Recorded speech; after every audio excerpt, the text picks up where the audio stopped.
Welcome to the Life Curation Podcast. I'm your host, Andrina Tisi. Together, we will explore thoughts, inspirations, and conversations that feed our soul, spark the mind, and nourish the body. Thank you so much for being here to learn and grow, and for walking this journey called life with me.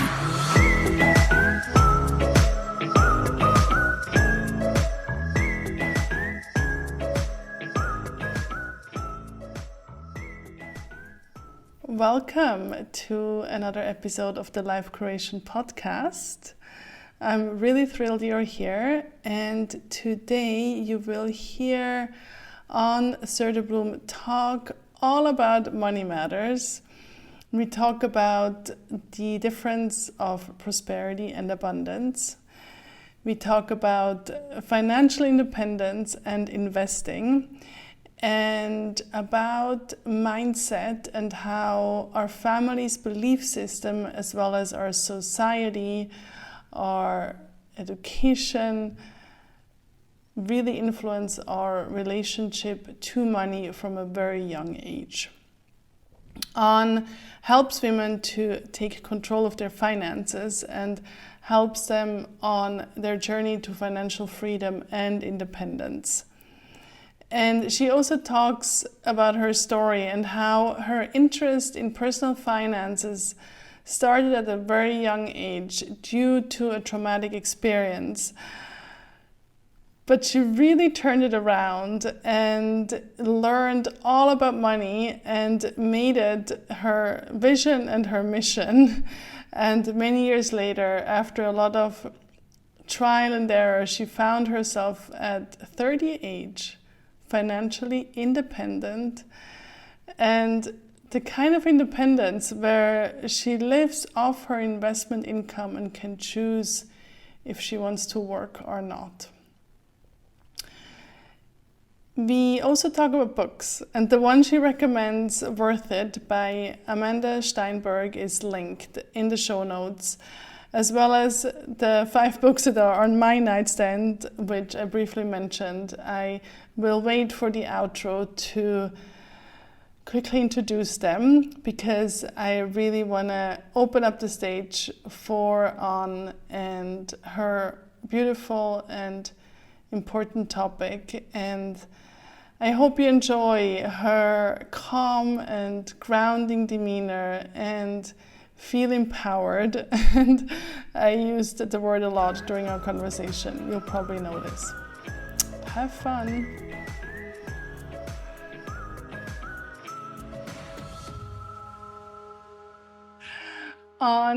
And we just talked about how to pronounce your name. So in Swedish or in English, Yeah. It's both ways. I have that too. But anyway, it's very good to have you, dear Ann, at the Life Curation Podcast. Thank you so much for taking your time. Thank you so much, Andina, for having me here. And I'm super excited to talk to you today. Are you actually in Sweden? Are you actually Yes. in Sweden right now? Yeah. Yes. Okay. Beautiful. I'm in Sweden. Yeah. Yes. I lived here since 2 years now. Nice. It's still on very high up on my list. I have been, but I was very young. So it's very high on my list to come to Sweden. You're welcome to come and visit anytime. Thank you. Yeah. Thank you. So to start with, I have those 4 questions for you. So Okay. The first one is, what is your favorite season? Oh, my favorite season is the springtime. Yeah, because you have the summer ahead of you. You have everything, starting to warm up again, and light coming back. In Sweden, that's really a dramatic change from the darkness in wintertime. Yeah. And it's knocking on our doors. I don't know if it's in Sweden already, but here, when I look outside, I have a feeling it could be like 20 degrees, but it's actually 0. Yeah, it's the same here. Yes. But it's like, it's getting already lighter out in the morning, and yeah, I feel like spring is knocking on our doors, which is really nice. Yeah, no, it's super wonderful. Yeah. What book is currently on your nightstand? Oh, a good question. what am I reading right now? I think I don't have a book right now. I'm actually watching some series on Netflix, to be honest. And first of all, I love honesty. And second of all, what series are you watching? yeah, I just finished watching this Inventing Anna on Netflix. Okay. And it was like with mixed feelings. I was watching it. I didn't think it was that great in the end, but I just felt like watching some entertaining, series.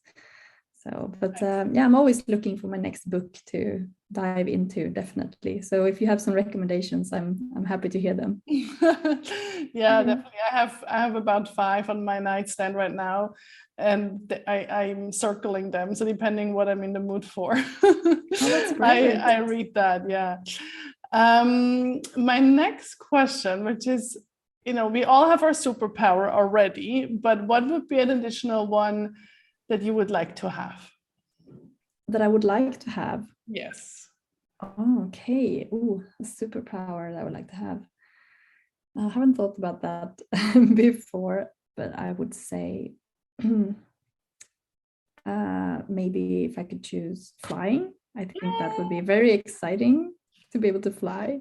Yes. Yeah, I dreamt about it as a child. I thought it was something very exciting. Yeah. Very cool. And that would be mine too. I would love to be able to fly. And what is always in your fridge? So that's my last kind of icebreaker question. What is always in your fridge? Always in my fridge, I would say that it's oat milk. Mm-hmm. I'm a big fan of oat milk. Yeah. Same here. In coffee, in hot chocolate, and all sorts of like hot beverages with oat milk. I really enjoy that. Excellent. Yeah, I always have some oat milk as well, and I always try new ones and then go back to the same one. And yeah. But I think the oat milk technology and the like vegan milk in general has developed so much lately. I remember 10 years ago it tasted like crap, but now it's so delicious. Totally, absolutely. Good. Yeah, it's a whole philosophy by itself. Yeah. So today we're talking, I feel like, a very important topic, and a very topic that doesn't get enough attention, I feel, and it's money and finances, especially for us women, and this financial freedom and financial independence, which is your work, and you have a very powerful story and lots of experience. To start off with, what for you, and I mean that is different for everybody, but for you, what is the difference between abundance and prosperity? Yeah, sure. So I also have to say first, I also think it's a very important topic, and I'm very passionate about educating women to be financially independent and financially free and financially savvy. So the difference between, you said, abundance and prosperity, right? Yes. So I think prosperity for me is a way to describe financial success or financial stability, or everything that is linked to wealth. It's like synonymous to wealthy, right?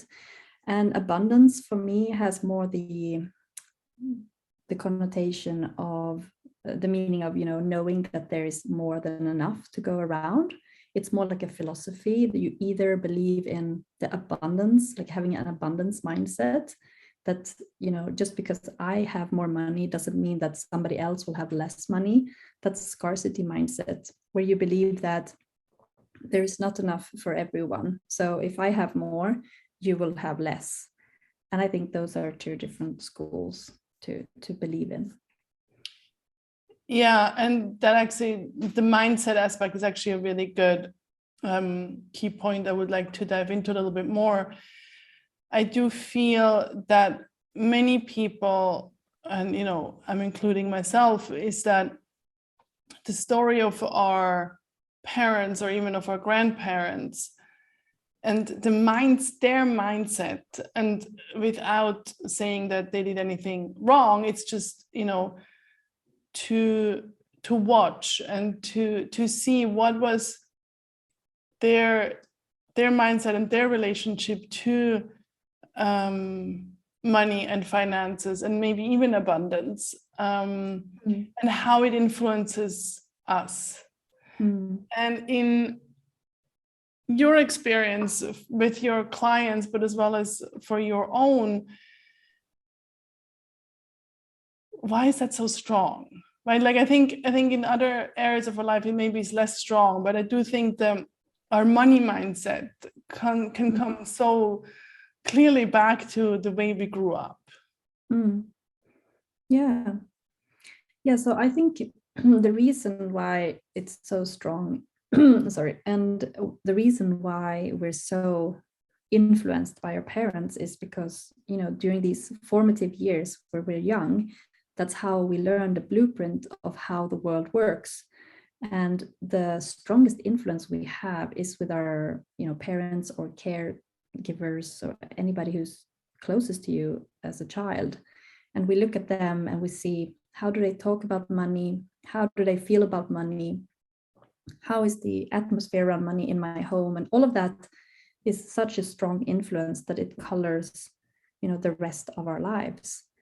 And, you know, it can be really easy to detect when it's very negative, for instance, when parents always were stressed about money, they were fighting about money, they were telling us things like, money doesn't grow on trees, and, you know, like all those typical sayings about money that are negative. A lot of people can relate to that. But I think for a lot of us also, there was very like a neutral relationship to money when growing up.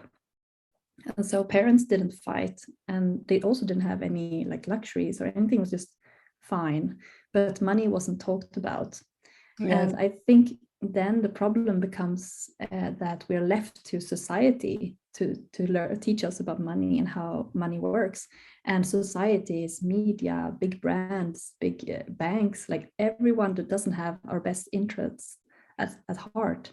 And we have to learn how to manage money on our own, because school doesn't teach us how to manage money either.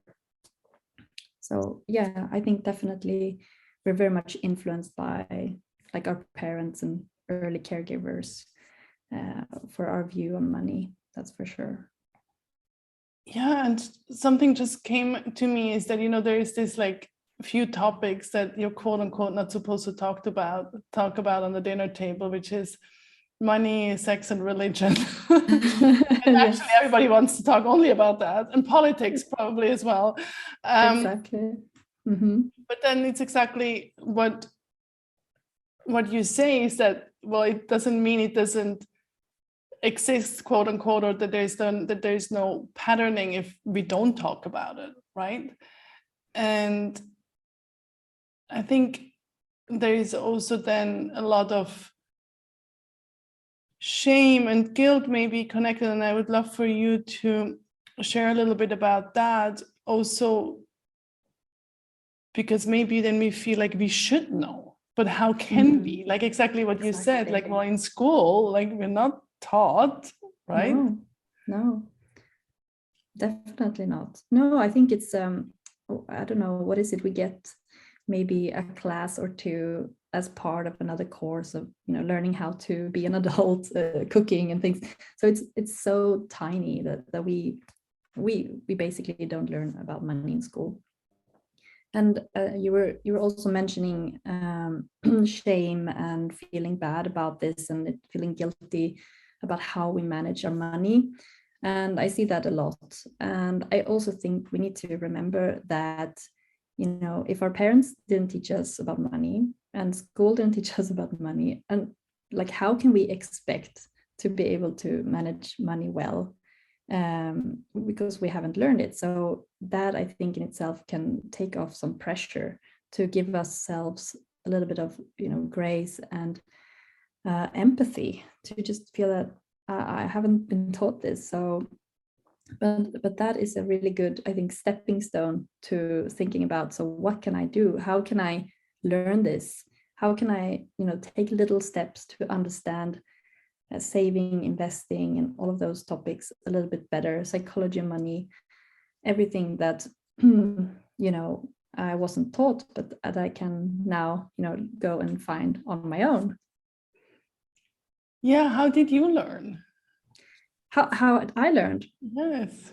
Yeah, so it's a sad and funny story. Tell But us. yeah, so when I was 10 years old, my parents divorced, and the company they built up during my childhood, it went bankrupt. So I had this really like traumatic family experience when it came to money, because money was a huge topic around all of this. So I I saw my mom struggle because she had been a stay-at-home mom with me and my sister for many years. So she basically had to start from scratch, start from the beginning, because she had left finances to my dad. And watching this, I sort of made the decision already when I was 10 years old that I wanted to learn everything about money. And I remember this feeling back then, that I was going to be independent.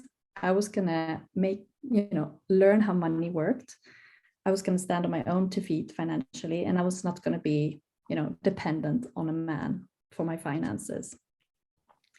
So, and that, experience during that time, it made such a strong impression on me. So I was always interested in how money worked. I never studied economics or anything like that, but I read tons and tons and tons of books about personal finance, investing, entrepreneurship, all of those things. So the interest started like really, really young, I have to say. It's so cool that you turned the story around. Like you had a completely reframing, which is so powerful, right? Yeah, and it could have easily been the complete opposite. I could have Absolutely felt like a victim. I could have always felt like a victim, about money, about men and women and relationships and all of these things. It could have been really negative. But I feel I'm very proud of that little girl who took it and, turned it into a source of strength. And yeah, so I'm happy. absolutely Yeah. celebrating her. That's great. You mentioned a few points I would like to dive in a little bit deeper. One is the relationship between men and women, and I know you support mostly women, is that correct? Yeah. So a couple of questions on that. Why is it still such a big difference for men and for women when it comes to money and finances and everything that is involved? Well, yeah, so why are there such big differences? Yeah, so I think we can break that down into different aspects. I think on one hand, like the reason why I care about helping women more is because of my background, my childhood, and this experience that I told you about, and that I see it as my mission, to help women to not be dependent, and to realize too late, with a pension and all of those things. So I'm really, I feel very strongly about that. And I do think that men and women are not that different when it comes to money. I know that a lot of people say that, women are better at investing because we don't react, we can stay for the long run, we can invest for long term and these things, and we're less, prone to take silly risks or like risks that are not beneficial and those things. And I think that makes sense to a certain degree. And I think men are also more willing to take on risks, perhaps. They might not be so scared, but I want to look at similarities. In general, as a philosophy, I like to look at things where we are similar to bring us closer together. I love it. So good. Yeah, thank you. Yeah. And also as a couple, I mean, we can, as a family system, as a couple, you can work together and use both qualities in a way, and then make the best out of it, right? Yeah, definitely. No, for sure. And then you mentioned that you read a lot of books, and we talked a little bit about books right before.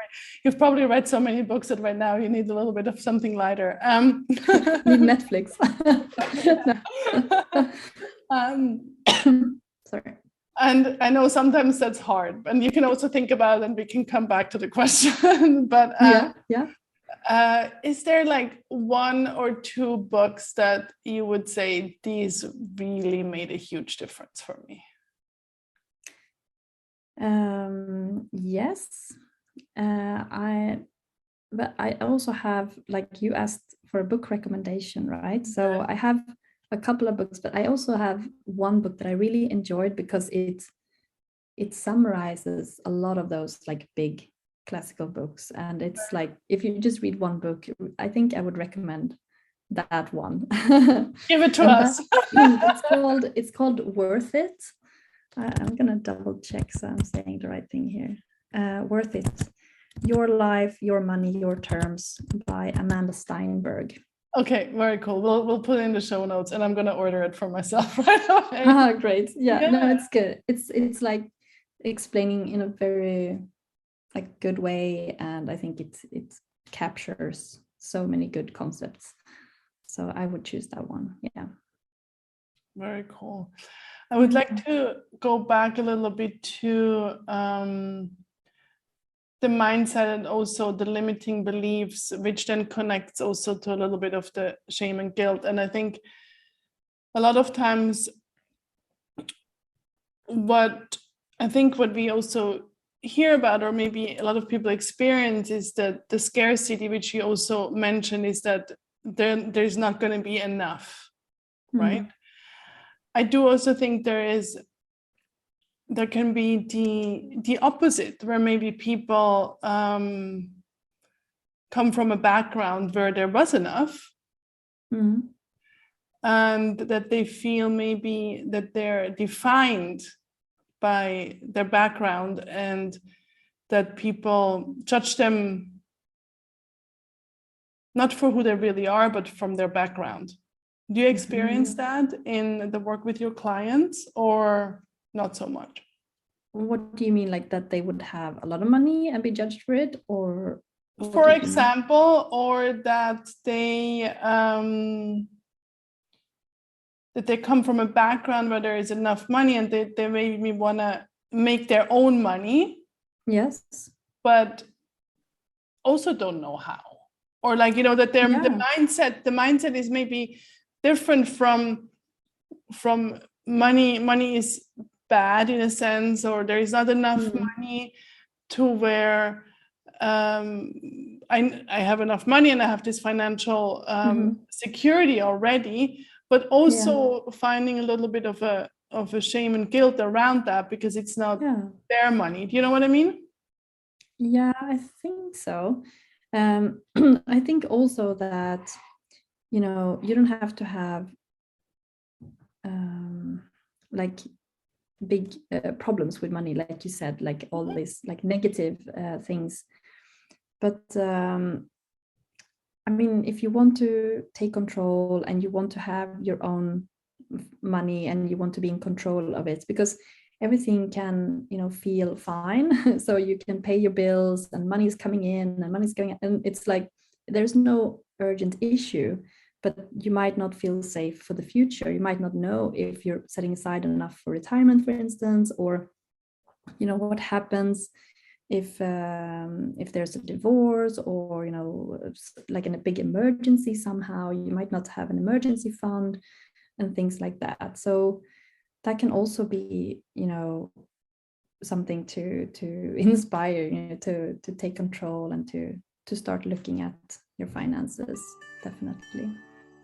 Yeah, that's a very good point. So like thinking more not what is happening today, but also what's happening in like 5 years from now.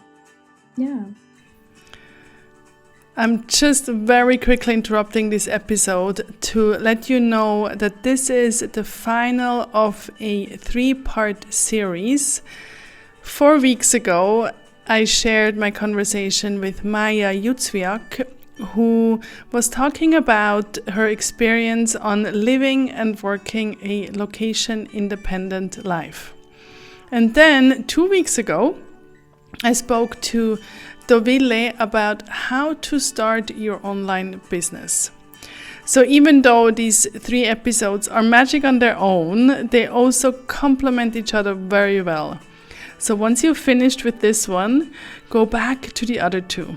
But now, back to my conversation with Ann. You also teach women in terms of investment. So, you mentioned that at the beginning a little bit that, society and big companies, I think there is also a lot of times they can also build a mistrust around money, or the feeling of, Oh, yes. well, the financial industry, you mean? Exactly. Or what is the right thing to do, right? What to invest in. Exactly, right? What to invest in. The $1 million question. Yeah, exactly. And who can I trust? Exactly. Right? And I think, one of our images is also there, you can't trust anybody when it comes to money. I think that's a lot of yes, a big belief that a lot of people have, right? And understandably so, definitely. Absolutely. Yes. Talk to us about that. yes, definitely. Yeah, it's a big topic. I mean, investing is definitely, like you said, I get that question a lot, like, what should I invest in? And I think here it's super important to learn the difference between trusting blindly and education, because you should never trust anyone, because if you just, when it comes to money, you need to learn it on your own.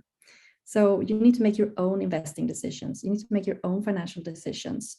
Because if somebody tells you, I think you should invest in this, and you just trust that person, but you don't know why you're investing in this, you haven't learned anything, and you've taken a bigger risk than necessary, right?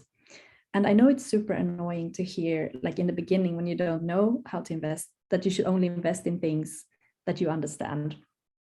But I would say that, learn about investing, not just try to find a quick fix. Oh, what should I invest in? Okay, then I just put all my money there. But try to get a deeper understanding of the fundamental topics. And those things are what is active versus passive investing? What does diversification mean?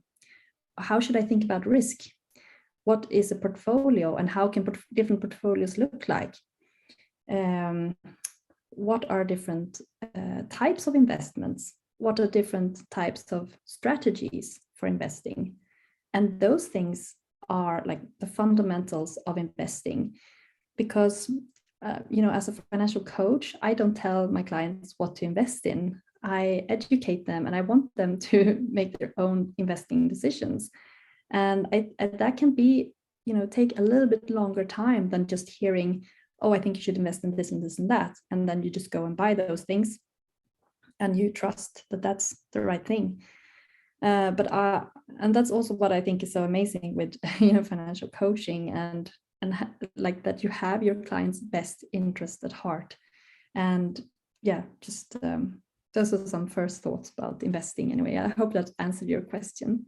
Yeah, I think it's great, because what comes to me is this knowledge, right? Knowledge is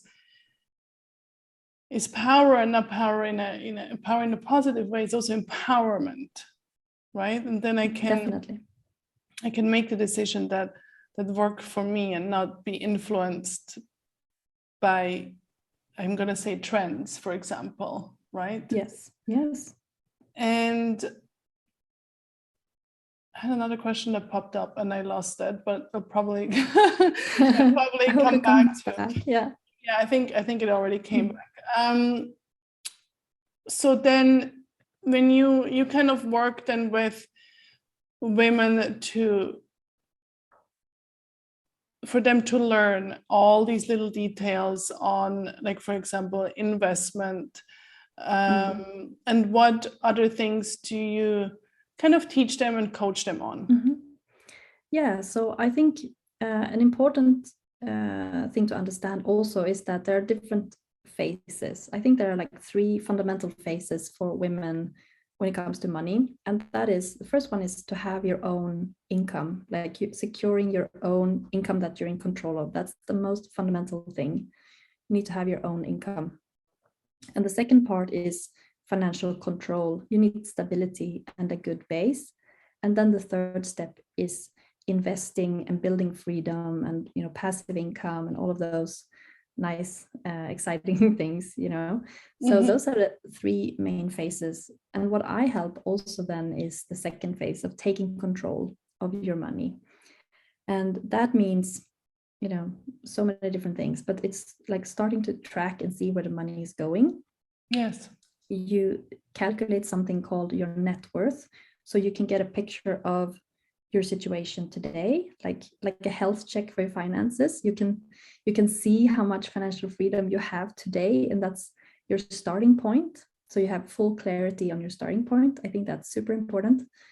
And then you know, you start budgeting. I know it's a love-hate relationship for a lot of people to hear budgeting, but it's such a powerful tool to reach your financial goals and to take money from things that you don't really care about to the things that you really care about, and your vision for your future and your life goals and what kind of lifestyle you want to have and continue to have, you know. So it's about setting those financial goals, starting to put money towards them, building up an emergency fund to have that, you know, initial feeling of safety and security, that you have some buffer if something would happen. That's super important also. And then I think it's about starting to be proactive with your money. So you start like month by month, setting aside a little bit of money towards a new laptop, towards next year's vacation, towards if the car breaks down, the washing machine, you know, all these things that can throw us off when it comes to money. Like 1 month, like, whoa, now I'm completely on zero again, because those things hurt us much more than we think when it comes to our money. Because those things always feel more urgent than the long-term things. So we ignore the long-term things because there's just always something like that happening. And that's really the key to like long-term financial freedom and independence, is setting aside money in different buckets and towards different goals, and having that, you know, for a longer time. Something that pops up for me is that, you know, in business or in especially in the entrepreneurial world, we talk often about working in your business or on your business, right? Yes. And I just feel like what you just explained is actually the same thing. It's like, you know, when we're in our financial situation, we like just pay our bills. Yeah. And on it means like, okay, I don't want to go next year on vacation, right? So it's planning a little bit further out. And I think that comes then back to that feeling of control and empowerment. Definitely. So powerful. So extremely powerful. Yeah. And how long in average do you like support or work with your clients? Yeah, so I have this 6-month coaching program called Money Makeover. Cool. And yeah, so it's 6 months, and it's really exciting. And we start by doing this, you know, financial health check, and look at what money is coming in each month, what money is going out, where is the money going to, what assets do you currently have, what liabilities like loans do you have, and just having that clear picture. And then little by little, week by week, month by month, you know, tweaking and adjusting and tracking. And when you do that, it's like turning a ship around, like from one destination to a completely different destination. And it's very exciting to set those financial goals up and working towards that. You will see such big shifts with your clients. It must be like really rewarding. Yeah, definitely. No, it's very exciting, and I'm very happy because I did this for myself as well. I became financially independent when I was 38. So that means that, the income I have from my investments cover my living costs, Yes. which is extremely, like, I'm so thankful, and like it feels like such a privilege to be able to live that way, because I can do something I feel truly passionate about, that I really care about. And it's so powerful. And if you're motivated, you can also do it. You just need to, sorry, my cough is a little All good. bothering No me. problem at Good. all. Yeah, so it's I mean, it's really powerful to be motivated, to find your why, to find why you're doing this, and yeah, just get started. Yeah, and when this security or independence is here, our whole system can relax.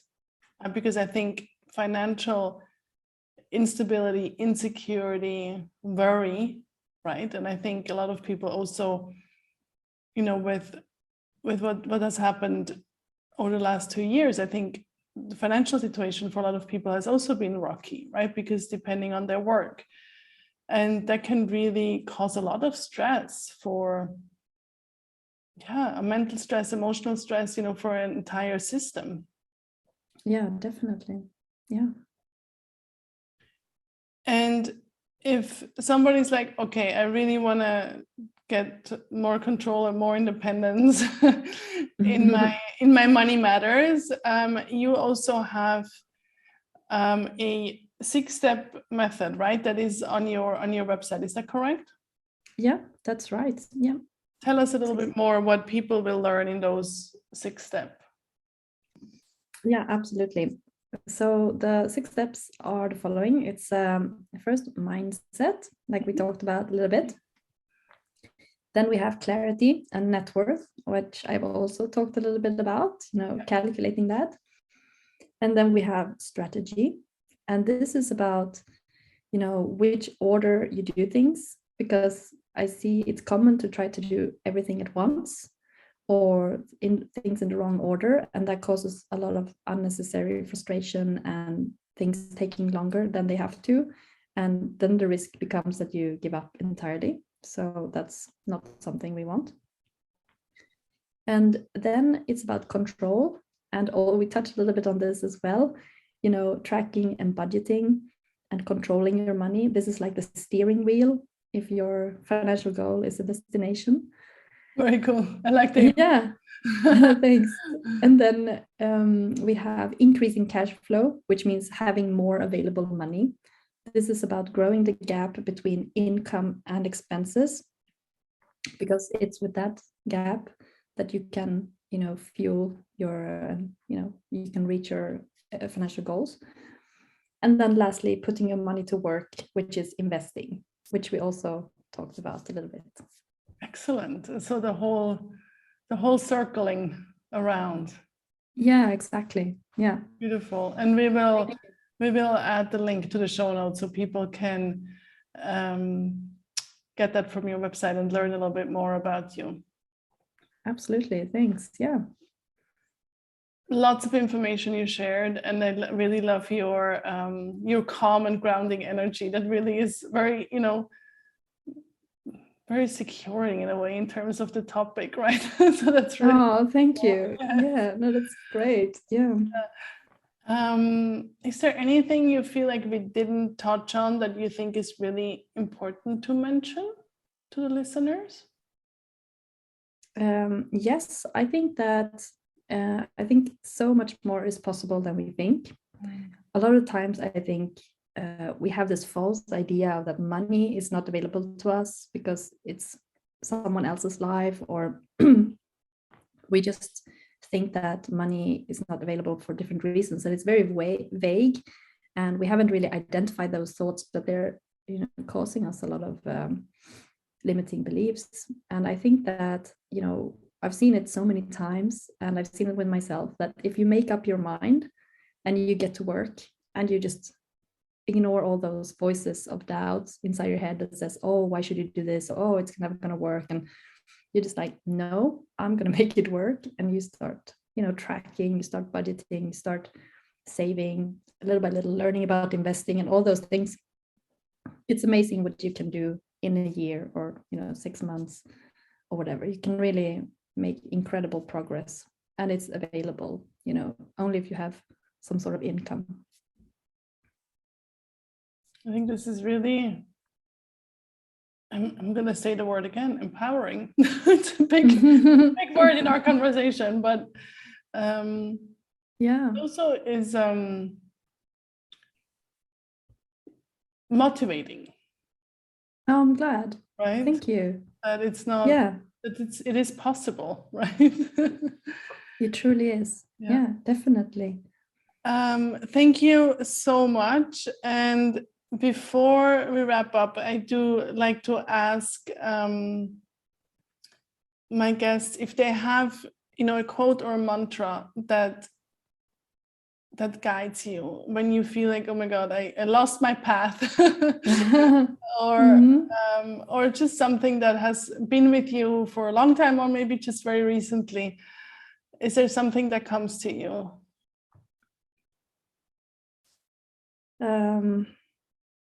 When I'm with my kids, I say, please give me strength, but I don't know if it's applicable for this area. They're little still, so it's you need a lot of patience sometimes. So I think I would choose that one for now. That's the only mantra I can think of. Please give me strength. I do think it's I think we can all use that. Yeah, I think so too. I should use it for every area of my life that I'm, have some struggle in. Definitely. There we go. Thank you so much, my dear, for all your wisdom and for sharing your knowledge. Thank you so much for having me, and I really loved our talk. Thank you.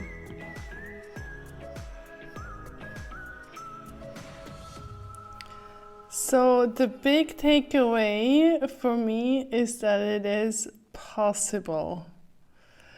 No matter where you are with your finances, or maybe you feel like you're nowhere and feel completely overwhelmed, like Ann says, it is possible. And if you need support and inspiration, Ann does offer a free call to get you started, and that free 6-step training to financial freedom is also on her website. You'll find everything under mollysmoney.com, and of course we'll link it in the show notes. And as promised in the intro, here are the books that I'm rotating right now. And possibly by the time you listen to it, there are different books. But right now, these are the ones. So I'm super inspired by Breath by James Nestor. And as a yoga teacher, I know how important the breath is, but oh my God, crazy knowledge in this book. And I'm not that far in yet, but it's definitely changing again the outlook I have on quote unquote simple breathing. Then the other book is Waking the Tiger, Healing Trauma by Peter Levine. It's an old classic, and Peter Levine is the founder of somatic experiencing that I'm currently training in, which you will over the month hear more about it, and hopefully I will also have some guests who can talk in more depth about this amazing tool to heal trauma. Then Atlas of the Heart by Brené Brown is not only visually beautiful, I feel like it's an amazing gift, just because it just looks so nice. It's designed really, really nicely. But Brené Brown takes us on a journey through the 87 of the emotions and experiences define what it means to be human. And if you like Brené Brown, you will like this book. Then A also older one that I took out of the shelf again is Fiber Fuel by Will Bullieswitz. And as his name is really tricky to pronounce, he's often referred to as Dr. B. And I took it out again to get newly inspired by the plant-based gut health approach. And last but not least, Clarity and Connection by Young Pueblo. And I was in the bookshop and I saw it. I read what is written on the back. I took a picture, I sent it to my partner, and I bought the book. So on the back it says, find a partner who accepts you as you are, but also inspires you to evolve because they take their own growth seriously. Love will not seek to change you. It will embrace you so unconditionally that you will feel safe enough to heal the old and put effort into the new. The courage you both have to stay committed to the inner journey will reflect brightly on your relationship. So on that note, I wish you an empowered, an inspired, and a motivated rest of your day. Thank you so much for being here.